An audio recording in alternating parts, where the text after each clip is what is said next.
వచ్చి కూడా 2 ఇయర్స్ దాటిపోయింది కాబట్టి అట్లేం అనిపియలేదు. నాకైతే అట్లేం అనిపియలేదు. నిజంగా ఇది జననాయకుడు కాదు, లైక్ ప్రజల దేవుడు అని చెప్పుకోవచ్చు మనం. సినిమా అయితే వేరే లెవెల్లో ఉంది నిజంగా. మళ్ళీ విజయ్ దళపతి వాళ్ళ మమ్మీ అయితే నిజం తన కోసం కనలేదు, చుట్టూ ఉన్న జనాల కష్టం కోసం కన్నదని చెప్పేసి మళ్ళీ ఈ సినిమాలో ప్రూవ్ చేసిండు. బాస్ ఈజ్ బ్యాక్ అన్నట్టుంది. అసలుకి సినిమాలో నిజంగా చెప్తున్నా, ఒక పర్సన్ ఒక రియల్ లైఫ్లో హీరో ఉండొచ్చు, లేకపోతే రియల్ లైఫ్లో హీరో ఉండొచ్చు, పొలిటికల్లో హీరో ఉండొచ్చు, కానీ విజయ్ దళపతి మాత్రం అన్ని రంగాలలో అసలుకి హీరో మేనరిజం పుట్టిందే విజయ్ దళపతి గారి దగ్గర నుంచి అన్నట్టుంది. సో ఓవరాల్గా చెప్తున్నా, సినిమా అయితే the best blockbuster movie. ఎందుకనంటే ఈ తరంగానికి ఎవరైతే ప్రభుత్వం లైక్ రూలింగ్ గవర్నమెంట్ ఉందో, లైక్ వాళ్ళైతే నిజంగా చూడాలి.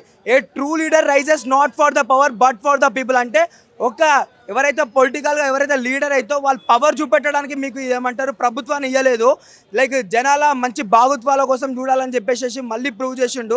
లైక్ ఒక ట్రూ లీడర్ ఎలా ఉంటాడని చెప్పేసి అంటే అది విజయ్ దళపతితోనే సాధ్యం అని చెప్పేసి మళ్ళీ ప్రూవ్ చేసిండు. ఇంకా సినిమా విషయానికి వస్తే, లైక్ పూజా హెగ్డే నువ్వు ఎన్ని రోజులైందమ్మా నిన్ను చూసి, నువ్వు సినిమాలు చేయాలి నిజంగా నీకోసం ఎన్ని పూజలన్నా చేస్తాను నేనైతే.